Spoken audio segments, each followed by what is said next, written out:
So this module is about the geometrical representation of a complex number. So you have a complex number z equal to x plus iy. What do you actually mean by z equal to x plus iy? So you have this plane which is called the argand plane. So remember, this is not your Cartesian plane, it is now the argand plane. So in the Cartesian plane, you have an x-axis and a y-axis. Here you have an x-axis which is your real axis, and you have an iy axis which is your imaginary axis. So your complex number, the x part of it is the x coordinate here, and the imaginary part of it is the y coordinate here. So you have this point xy, you have this point z basically. X plus iy is a point in the argand plane. Remember, x plus iy is a point in the argand plane. Now this point has x coordinate x and y coordinate y, right? Basically iy, or you represent it as y. Now x plus iy, remember, complex numbers, their geometry is very similar to the geometry of vectors. Very, very important. So when we discuss geometrical interpretation of addition of complex numbers, subtraction, we'll be seeing a lot of repetition of concepts from vectors here.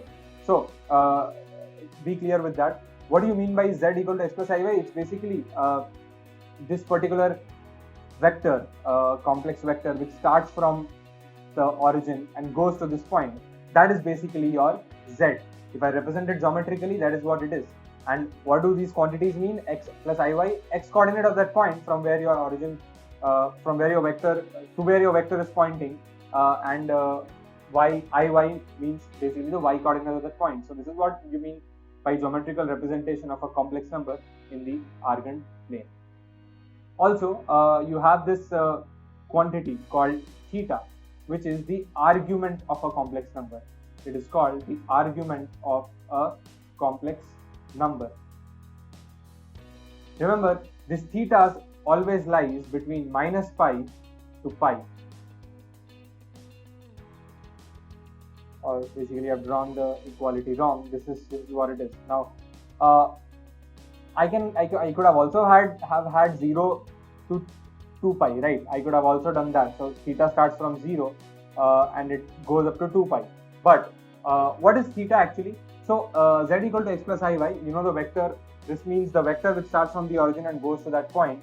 I can say tan theta is equals to this length divided by this length, and this length is the y coordinate and this length is the x coordinate. So tan theta equal to y by x from here, theta equal to tan inverse y by x.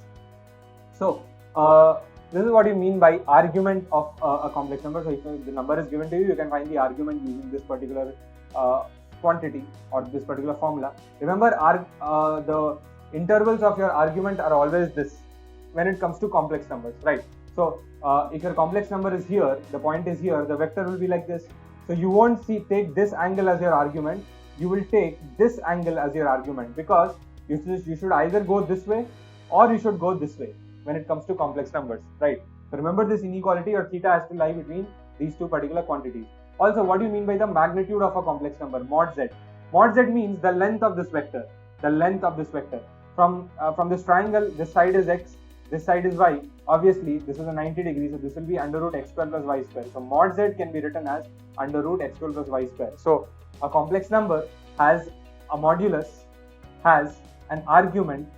The argument has to lie between minus pi and pi. If I have the argument and if I have the modulus, I can represent the complex number, right? I don't even need the coordinates. If I have the argument and if I have the modulus, I can still represent that point. Let's see how we can do that using the polar form.